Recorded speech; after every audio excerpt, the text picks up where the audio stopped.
Does God tell us to do things because those things are right? Or are they right because God tells us to do them? What is morality? What is the source of morality? What is good and evil, and who decides what's right and wrong? I want to share with you my personal philosophy and thoughts on this topic in the video today. So hi, I'm Steve Hunt. I am the consultant for prosperity and adventure, and I'm a seeker of light and truth and a disciple of Christ. Welcome to Talk of Christ, Faith, Family, and Adventure. And you can find this channel at talkoffaith.com. And I would like to discuss with you the things that I believe about Christ and faith and family and adventure. And today, as I said, I want to discuss the question of what is the source of morality? What is morality? And did God create morality, or is morality a set of laws that existed before God and that God just follows them? Once again, I'll ask the question in the middle of this presentation whether God tells us to do things because they're right, or whether they're right because God tells us to do them. Again, I'm just sharing my own personal thoughts here, and I invite you to share your thoughts in the comments and to go ahead and subscribe and participate with me in this discussion over the next several days. So, I'm going to reason from an assumption that God is perfectly moral and all good. I'm simply making that assumption. I recognize that someone out there could believe that if there is an all-powerful being such as God, perhaps he is not all good. However, I am making this assumption simply because I believe in Jesus Christ, and I'm a disciple of Christ, and I believe God's sacrifice of his only favorite beloved Son indicates his goodness as he tries to save all of mankind. Also, many other things as we look around and see the creation of the universe indicate his goodness. So I'm simply putting it out here as I'm reasoning from this assumption that God is perfectly moral and all good. Now, I believe this assumption necessarily implies that God has agency or choice. If any being in the universe has the free ability to choose good or evil, God must have that. He could choose evil, but he never will. If it were impossible for God to choose between good and evil, if it were impossible for him to do the evil thing, then that would make him amoral. Not immoral, amoral. Okay? It means that he's not moral or immoral. It means that morality doesn't even come into the picture. It would make God nothing more than a cog in a machine, destined to turn a certain way without any kind of choice. So, does God speak and act in certain ways because it is right, or is something right because that is the way God speaks or acts?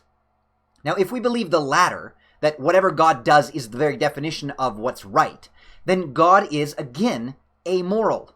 He doesn't even have a choice to act immorally, because he just acts, and that's the right thing. Now, as I've said, I reject the proposition that God is amoral and cannot choose evil, because I believe he is good and moral, and therefore the omnibenevolent or all-good God is always speaking and acting righteously and morally, because that is the good thing to do, not because whatever he says and does is the definition of righteousness. He is choosing to be good. That is the only way he can be a moral being. This creates a problem for me, because that indicates that there are moral laws, and there's a question of, are those moral laws higher than God? Is God, is the sovereign God subject to those laws? And should I worship those laws then instead of God?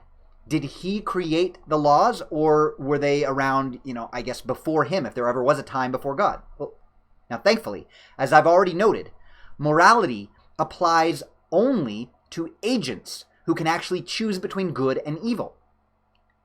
Therefore, good and evil do not even exist in the absence of a conscious, intelligent being such as God or man. This suggests that moral laws cannot be greater than the greatest moral being, but they exist precisely because that moral being exists to comprehend them and to choose between them. If there was ever a time before good and evil existed, then that was also a time without any moral beings. If there was ever a time before the existence of an accountable or moral or intelligent or conscious being, well, then there was also, at that time, without that kind of a being, no such thing as morality and no such thing as good and evil.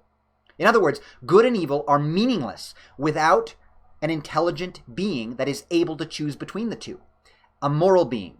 And likewise, an intelligent being cannot be moral without the ability to choose between good and evil.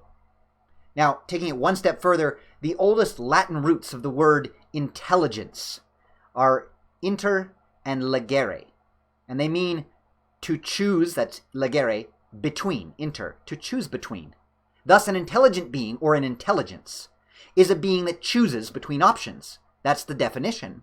An intelligent being such as God cannot exist without morality or a choice between good and evil cannot exist without intelligence. Now, I believe that the scriptures hint at this truth when they say, and I'm just going to quote several scriptures here without directly referencing them. If you'd like the reference, you can ask me in the comments and I'll tell you where I got them from.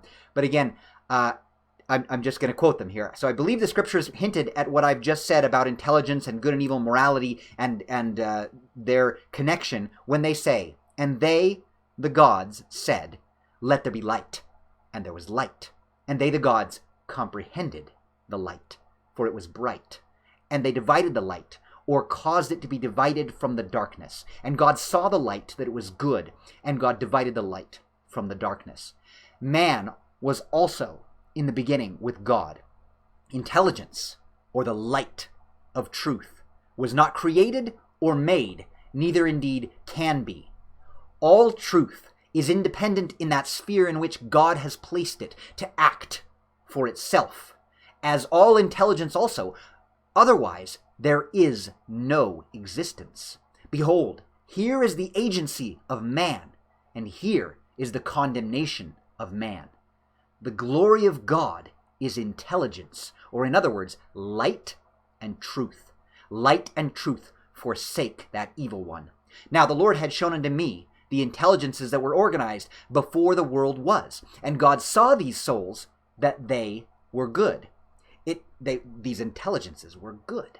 It must needs be that there is an opposition in all things. If not so, righteousness could not be brought to pass, neither wickedness, neither holiness nor misery, neither good nor bad. And if ye shall say there is no law, ye shall also say there is no sin.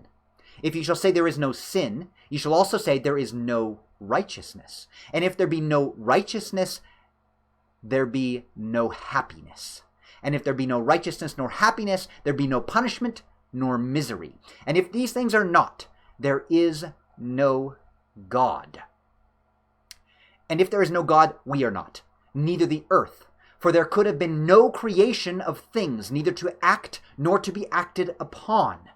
There's that choice there. Wherefore all things must have vanished away. And now there is a God, and he hath created all things, both the things to act and things to be acted upon. Wherefore the Lord God gave unto man that he should act for himself. Wherefore man could not act for himself, save it should be that he was enticed by the one or the other.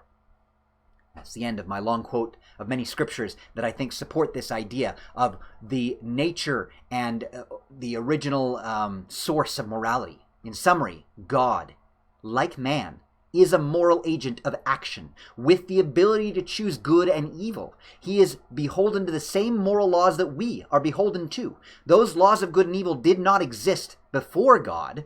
They are co-eternal with God. They are a fundamental part of what it means to be an intelligent being.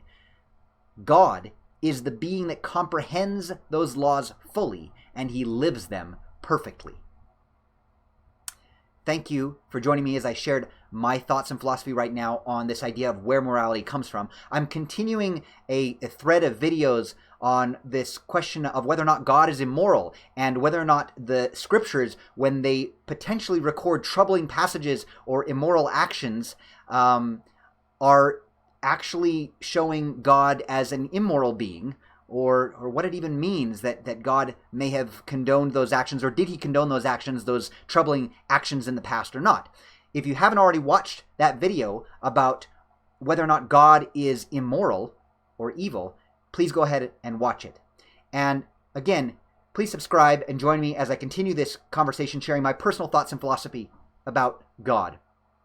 Go ahead and write your comments and your thoughts in the comments below.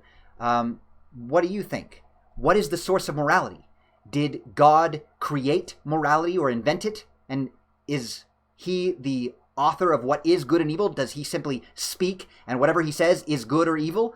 Or are good and evil things that he can't really change? As you share your thoughts, please be nice. Let's keep the comments and the discussion respectful. I will go ahead and delete comments that are not respectful of other people's views, and I'm not going to be able to answer everything in the comments, but I do invite you to share your thoughts. Thank you so much for joining me at Talk of Christ, Faith, Family, and Adventure. Have a great day.